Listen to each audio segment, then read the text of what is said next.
Ouais.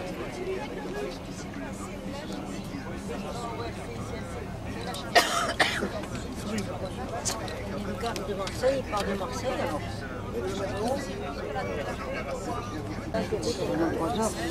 C'était lourd. Des fois, il a ses lunettes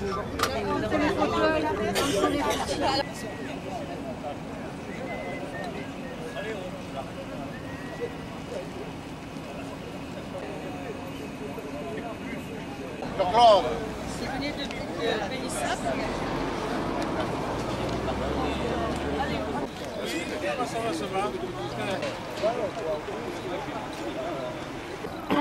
Il faut redescendre. La farola, la farola. Le béret, non. Je ne l'ai pas. J'ai laissé dans le... De respectable. Parce que le moindre incident, et Robert Bénard, il doit être en métro. Si jamais il y a des incidents, c'est lui qui le prend. Ça va mieux.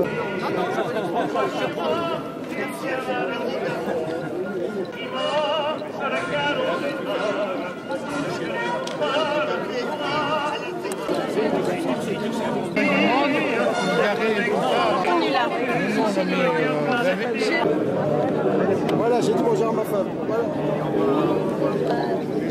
Bonjour à Yves. C'est pas avec eux à manifester là-bas?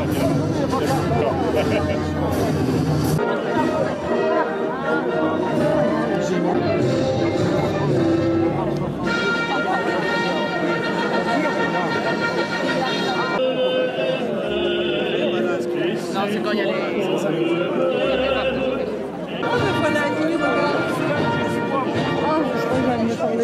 Pardon? Il est là, le monsieur est là.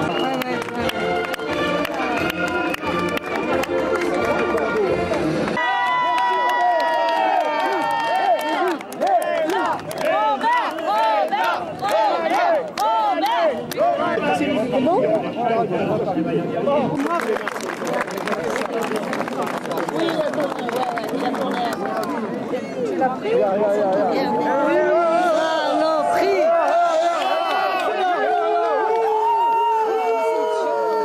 Ah non, pris! Va chez toi!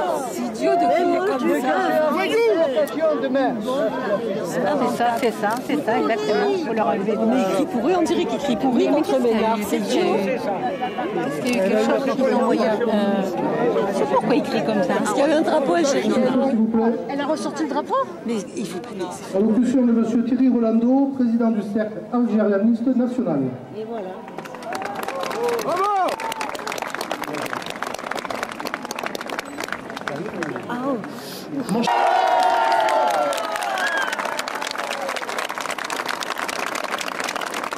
Chère Madame de Samar, chère famille d'élite Samar, mes chers compatriotes, Français d'Algérie ou Français de métropole, Élite Samar, oui, était un homme d'honneur. Il était un homme d'honneur parce qu'il a toujours partagé notre douleur, les souffrances des pieds noirs et des harkis.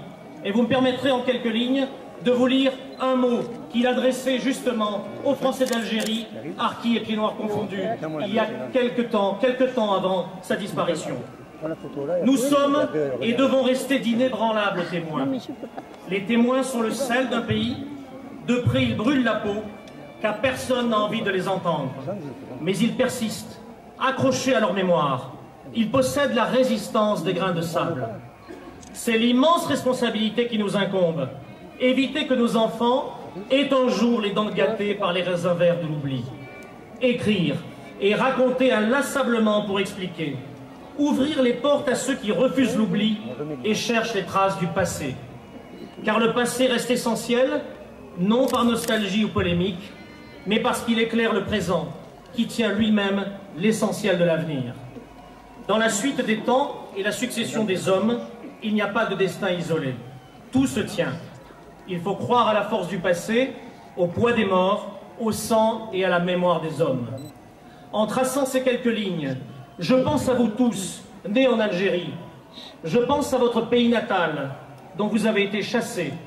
Je pense à ce ciel intarissable de force et de beauté, à ces nuits d'Afrique habitées d'une miraculeuse clarté, à cette terre brûlante et lumineuse, ardente et généreuse, mais déchirée par les passions des hommes, à cette terre où vous êtes nés, que vous avez fécondée, que vous avez aimé et que vous avez perdu. Et je voudrais rendre hommage à votre courage, malgré les secousses et les tempêtes, malgré les épreuves et les drames, malgré les maisons, les tombes et les horizons perdus, malgré les promesses trahies et les espérances fracassées, où vous avez toujours su pratiquer ce courage que vous avez considéré, au-delà des souffrances et des larmes, comme le compagnon de l'espérance. Qu'honneur vous soit rendu, je vous embrasse tous, qu'honneur vous soit rendu, Élie de Samar.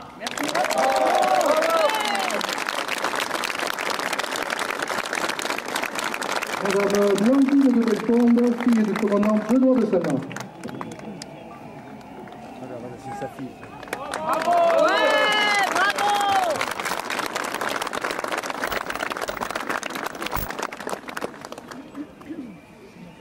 À vous tous qui êtes ici, je voudrais dire merci.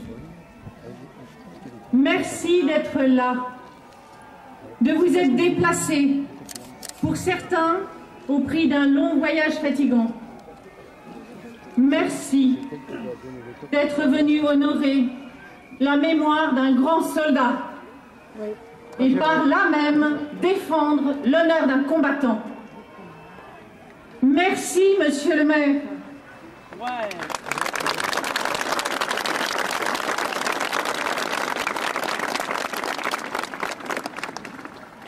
De nous accueillir courageusement autour de cette cérémonie à travers laquelle vous honorez la mémoire. Mémoire d'un homme, mémoire d'un combat, mémoire d'un pays. Mémoire d'un homme qui a fait de sa vie un long combat pour vivre debout, en conciliant honneur, fidélité et respect de la parole donnée. Bravo!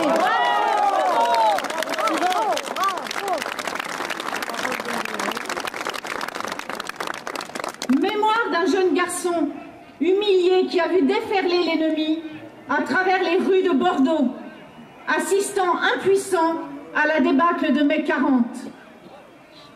Mémoire d'un jeune homme qui entra à 19 ans dans la résistance, bravache et courageux, se jouant des écueils, se lançant à corps perdu dans cet étrange jeu insolite et secret, et pourtant si dangereux.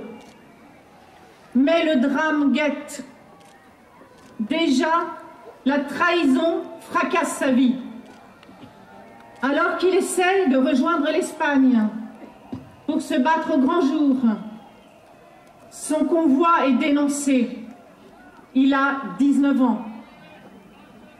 Mémoire d'un déporté, plongé dans l'enfer concentrationnaire, ce lieu de révélation de l'homme nu, de l'absolue vérité de l'être, une mutilation pour la vie.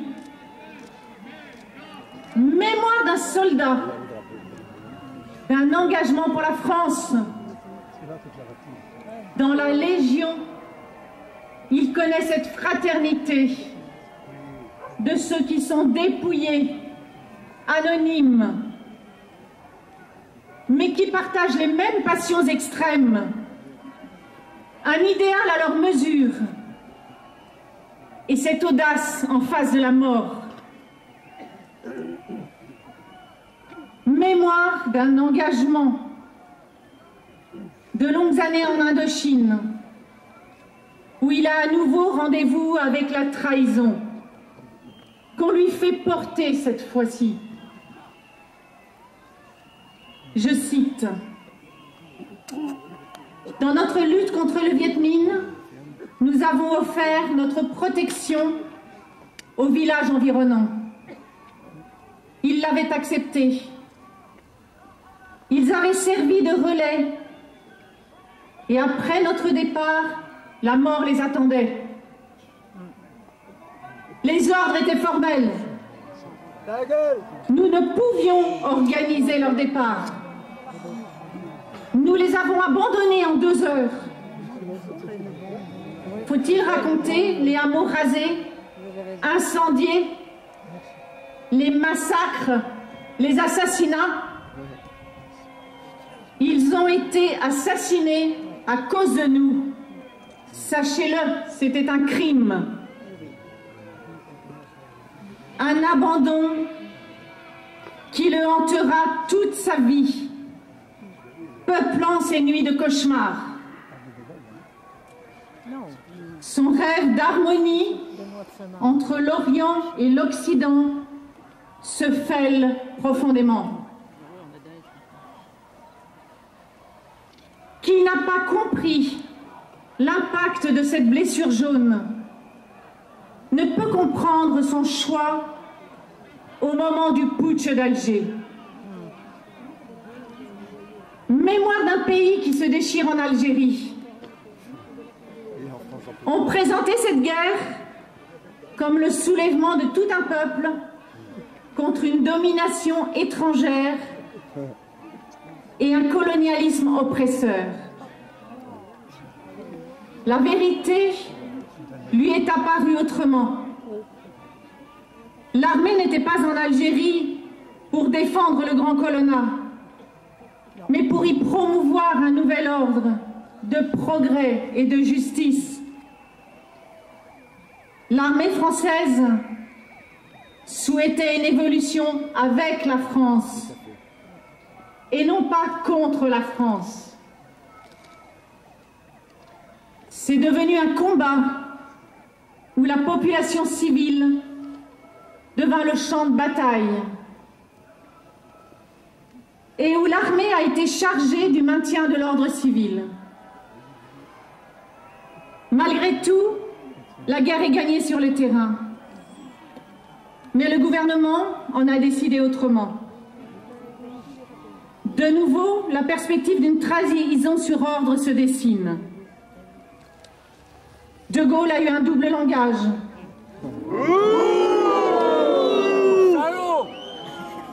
Entamant des pourparlers avec le FLN alors qu'il continuait à soutenir apparemment l'armée. Le même scénario se renouvelle.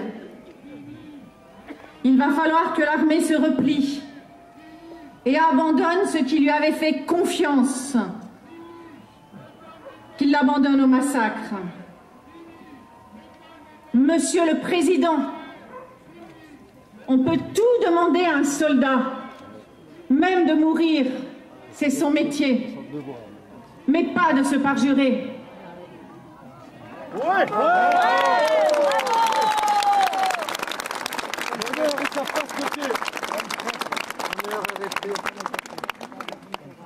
Entre le crime de l'illégalité et le crime de l'inhumanité, j'ai choisi le crime de l'illégalité.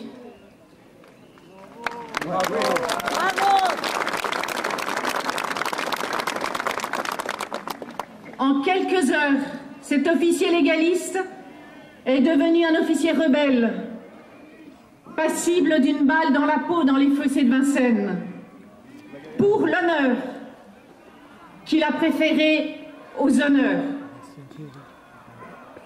Puis de mauvais accords ont été conclus, transformant une victoire en défaite honteuse, attisant les haines et vengeances, signant ainsi l'arrêt de mort de centaines de milliers de harkis, fidèles entre les fidèles.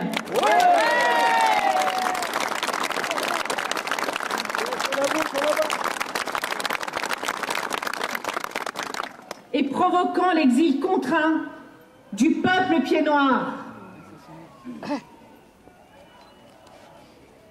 Mémoire d'un pays, d'une époque étrange, où les mêmes causes peuvent vous embastiller pendant 7 ans et vous élever ensuite à la plus haute dignité de la République. Mémoire d'un pays qui nous concerne tous, car je cite, « Le passé éclaire le présent, qui tient en lui-même l'essentiel de l'avenir. » Dans la suite du temps et la succession des hommes, il n'y a pas d'acte isolé. Tout se tient. Il faut croire à la force du passé, au poids des morts, au sang versé et à la mémoire des hommes. Que serait un homme sans mémoire? Il marcherait dans la nuit. Que serait un peuple sans mémoire? Il n'aurait pas d'avenir. Et les hommes de l'avenir, ceux qui forgeront l'avenir, seront ceux qui auront la plus vaste mémoire. Certains vont désormais habiter rue du commandant Élie de Samar.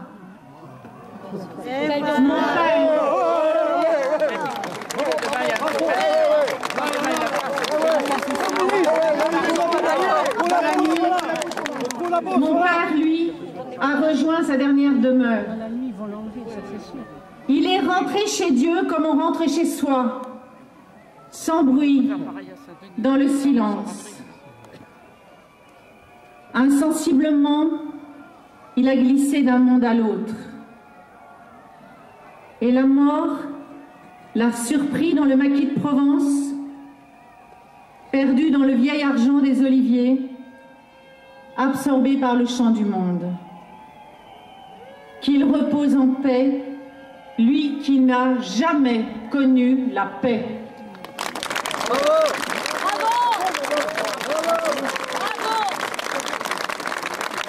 Dans le jeune de 20 ans, par Madame Aurélie de Samar, fille du commandant Benoît de Samar.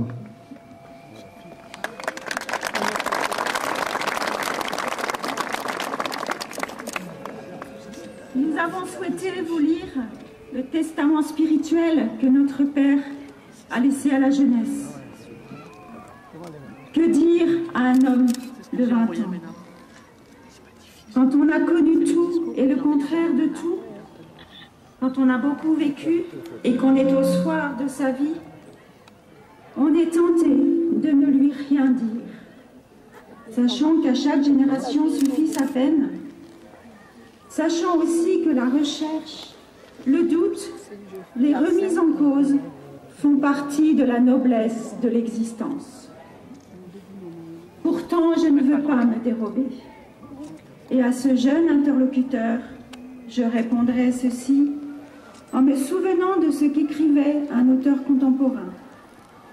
Il ne faut pas s'installer dans sa vérité et vouloir l'asséner comme une certitude, mais savoir l'offrir en tremblant comme un mystère. À mon jeune interlocuteur, je dirais donc que nous vivons une période difficile, où les bases de ce qu'on appelait la morale et qu'on appelle aujourd'hui l'éthique sont remises constamment en cause, en particulier dans les domaines du don de la vie, de la manipulation de la vie, de l'interruption de la vie. Dans ces domaines, de terribles questions nous attendent dans les décennies à venir.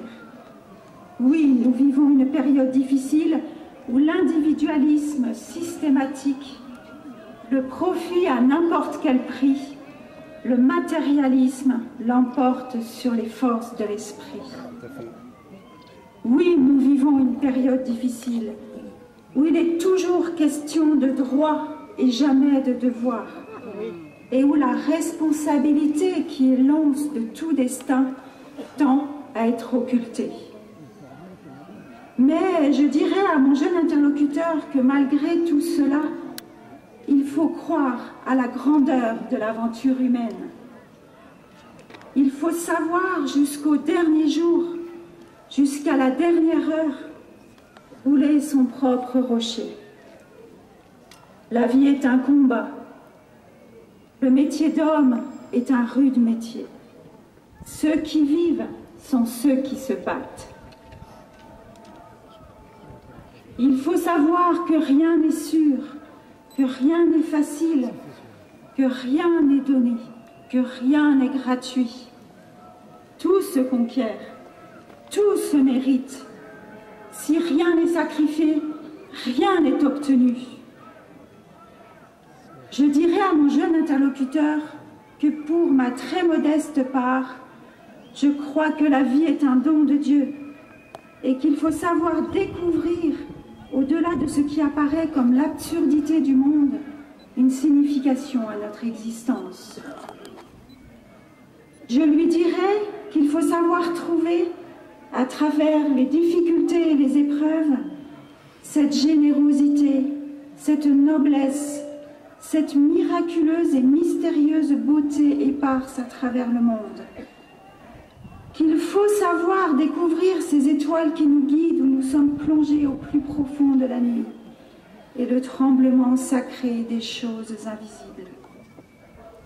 Je lui dirais que tout homme est une exception, qu'il a sa propre dignité et qu'il faut savoir respecter cette dignité.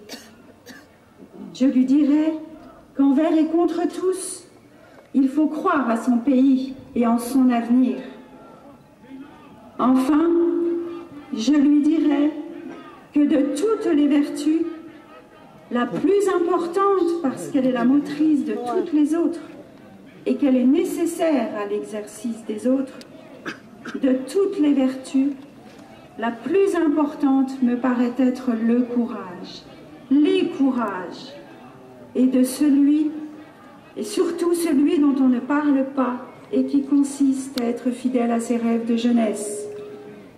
Et pratiquer ce courage, ces courages, c'est peut-être cela, l'honneur de vivre.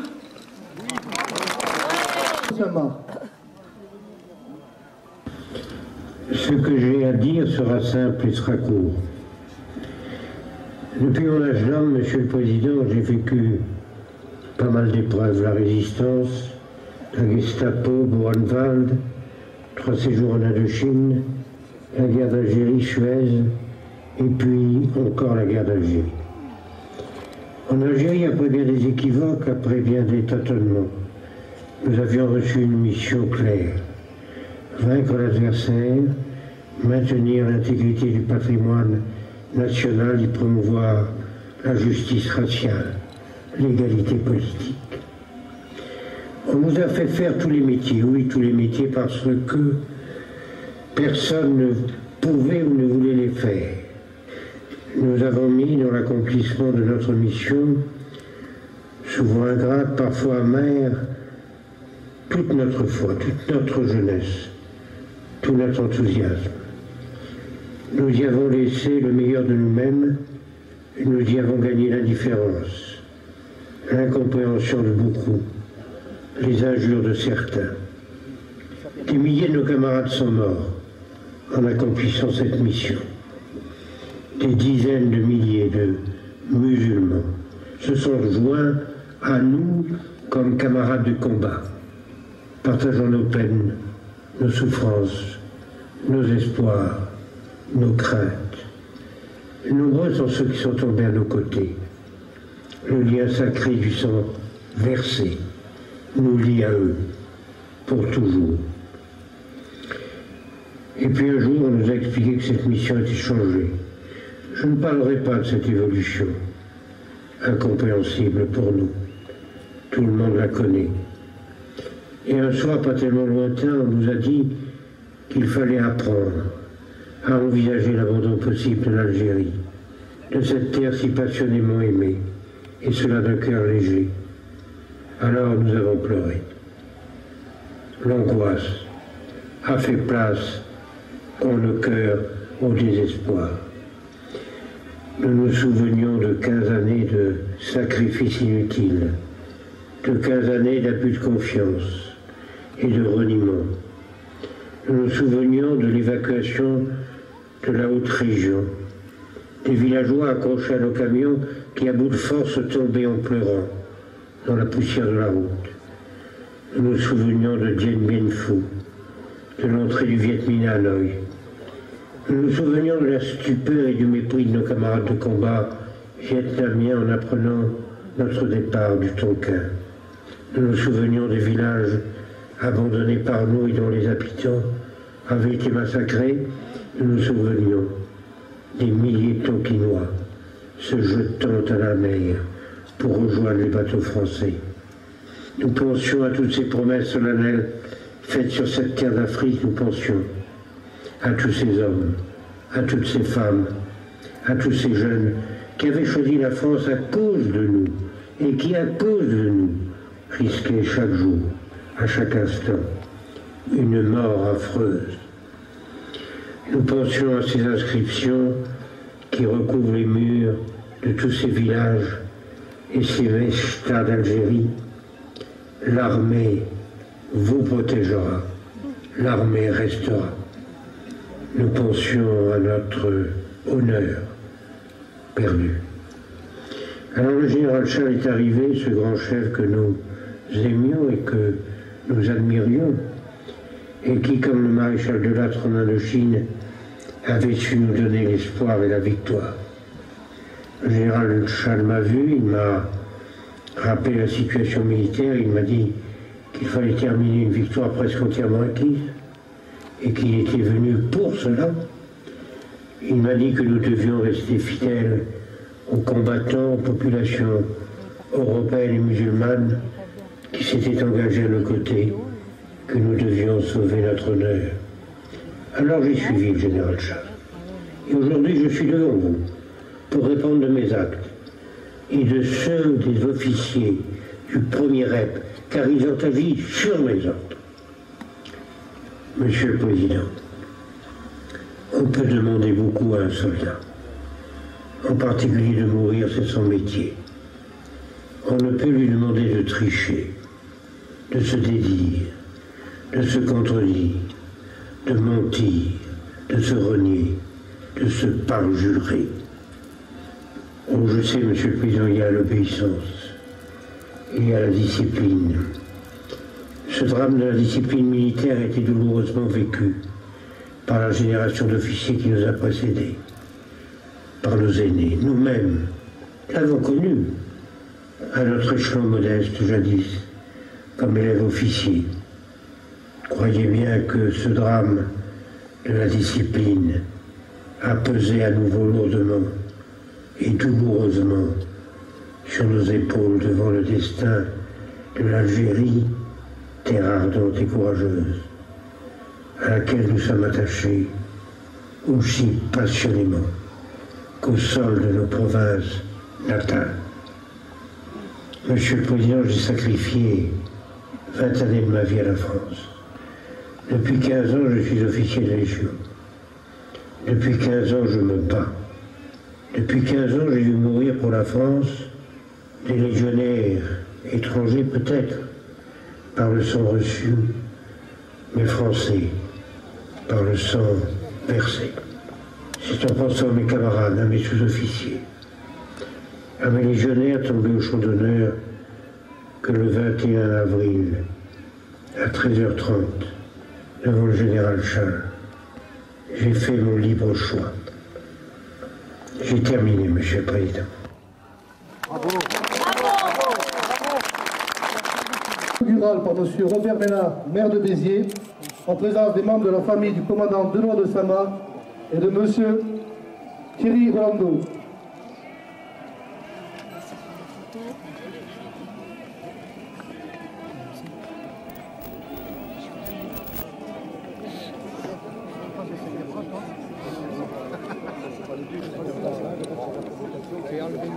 Pardon, c'est le grand, c'est moi. C'est de moi vous parlez? Non, l'autre. L'autre qui est devant. Ah, la veste grise. Eh oui, c'est un moment où il a donné trop de soupe. Voilà.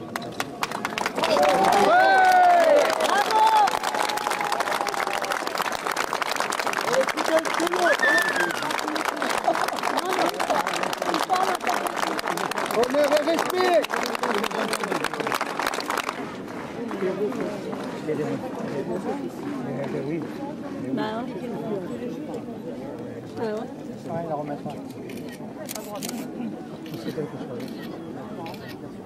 Mesdames, Messieurs, la Marseillaise. Voilà.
Et les métropolitains. Discours de M. Robert Ménard, maire de Béziers. Ils sont avec nous aussi.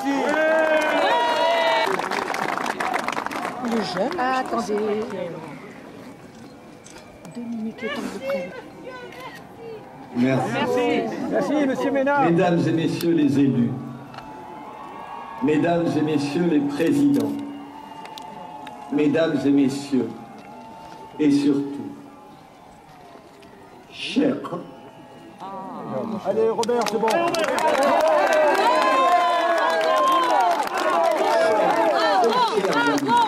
Vas-y, Robert, vas-y. D'abord, merci d'être là. Merci d'être venu au rendez-vous de la justice et de la fidélité. Honneur à vous qui parfois avez parcouru 500 km, 1000 km pour être ici. Votre présence, votre nombre prouve combien cette cérémonie répond à un impérieux besoin de réparation et de reconnaissance.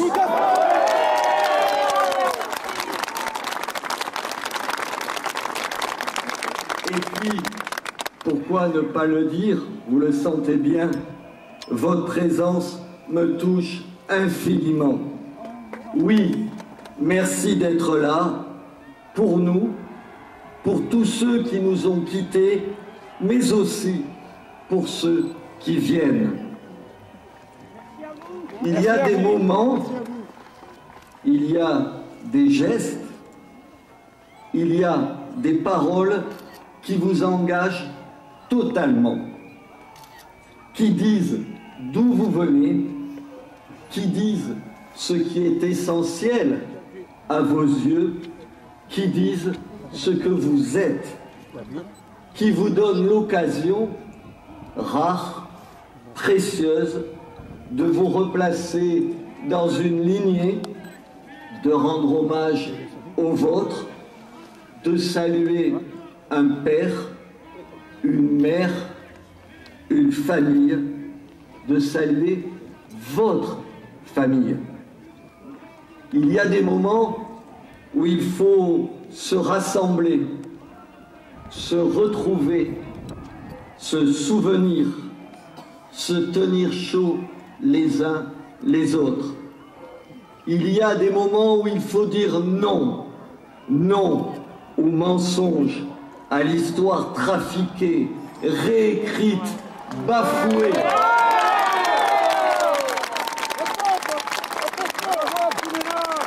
Il y a des moments où trop c'est trop, où nos plus âgés meurent sans que jamais l'on ait reconnu leur travail, leur mérite, en un mot, leur vie. Osez dire, osez laisser penser que la guerre, oui, la guerre d'Algérie s'est terminée le 19 mars, le jour de la signature des accords d'Évian. Laisser penser, ce n'est pas seulement un mensonge, c'est une ignominie, une insulte à la mémoire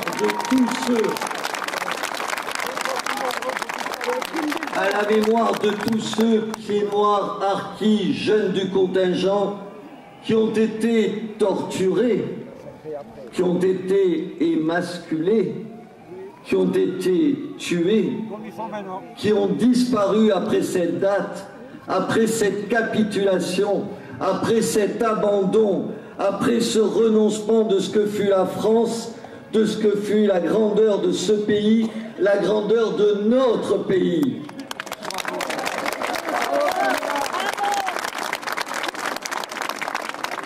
À cela, nous ne pourrons pas nous résigner. À cela, je ne peux pas, je ne veux pas me résigner. Parce que je pense, oui, je pense à ma famille, à nos familles. Parce que je pense à mon père, à nos pères. Parce que je pense à ces cimetières abandonnés, saccagés, rayés de la carte, comme gommés de l'histoire officielle, expurgés des manuels scolaires, qu'on impose à nos enfants et à nos petits-enfants.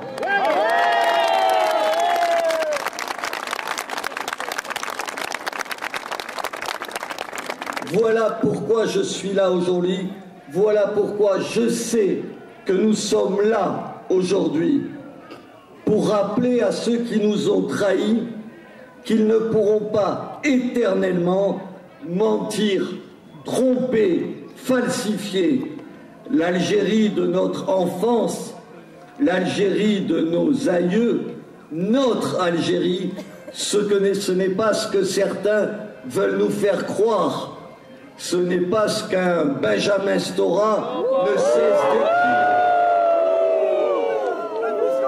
Ce n'est pas aux renégats, aux porteurs de valises de cela, nous ne voulons pas, nous ne voudrons jamais. Je le dis calmement, à l'adresse de ceux qui s'agitent là-bas, plein d'une haine titubante, enveloppés dans de vieux mensonges qui s'effilochent. Le communisme est mort et ses derniers militants sont des spectres.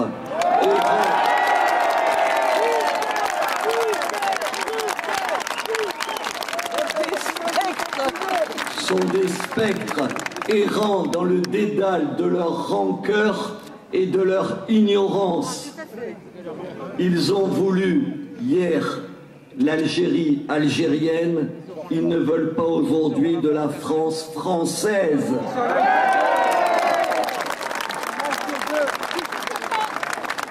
La traîtrise est leur parti, nos victoires, leur châtiment.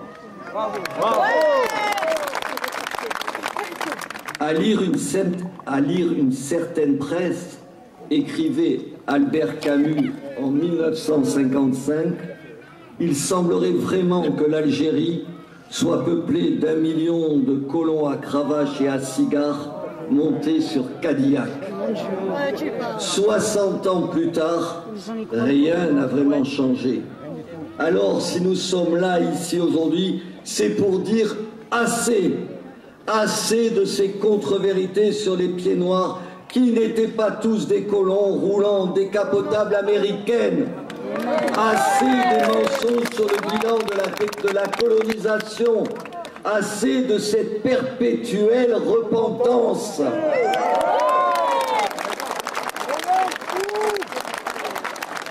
Oui, nous pataugeons dans une perpétuelle contrition.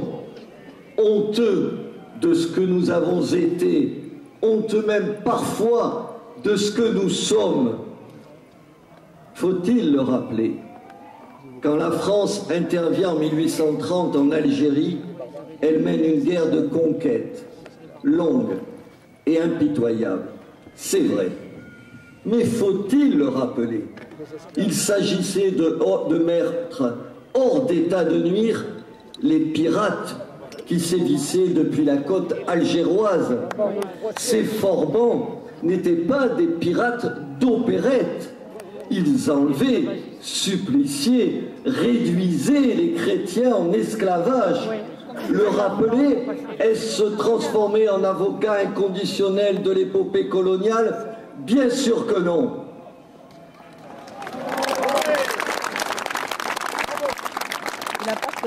Faut-il rappeler aux révisionnistes de tout poil la présence française en Algérie?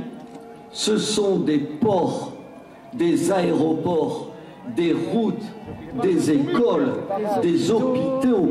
Ce sont des marais asséchés, des maladies éradiquées, mais aussi du soleil sur la peau, des éclats de rire sur les plages, vous vous en souvenez, des filles à la peau suave, un ciel, oui, un ciel comme il n'en existe nulle part ailleurs. L'Algérie, disait et dit toujours ma mère, c'est notre paradis à nous. Bravo! ce paradis qu'on nous a enlevé, ce paradis qui hante toujours, plus de 50 ans plus tard, nos cœurs et nos mémoires.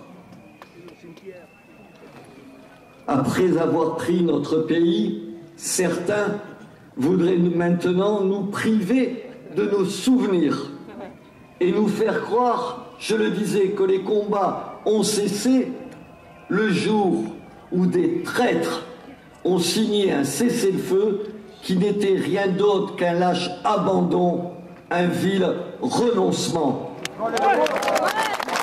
Demandez aux Algérois de la rue d'Isly, demandez aux Oranais du 5 juillet, demandez aux milliers, aux dizaines de milliers de harkis, demandez à nos martyrs, demandez-leur ce que furent les jours, les semaines, les mois qui ont suivi cette véritable capitulation. On voudrait les faire disparaître une seconde fois, on voudrait les oublier, les nier. Les oublier, c'est hors de question. Comment oublier ces Européens enlevés par le FLN afin de récupérer le sang dont ils avaient besoin pour soigner leurs combattants, vidés, oui, vidés de leur sang au sens clinique du terme, et dire que certains continuent de se vanter d'avoir été les porteurs de valises de ces terroristes, qu'on applaudit, oui, qu'on applaudit dans la bonne presse. C'est raté. Nous sommes ici pour porter témoignage. Nous sommes ici pour dire haut et fort notre vérité, qui est aussi une partie de la vérité, pour la jeter à la figure de tous ceux qui nous font la morale, qui nous parlent du sens de l'histoire, des accommodements auxquels nous devrions nous résigner. Nous sommes ici pour dire tout cela à ceux qui armaient le bras des assassins, des bourreaux, des Français d'Algérie, des harkis d'Algérie. Des assassins, des bourreaux qui nourrissent encore aujourd'hui une haine à l'égard de la France, de ses valeurs, de son histoire, de ses combats, de sa civilisation. Une haine qui pousse certains à abattre des journalistes parce qu'ils sont journalistes, à abattre des policiers parce qu'ils sont policiers, à abattre des juifs parce qu'ils sont juifs.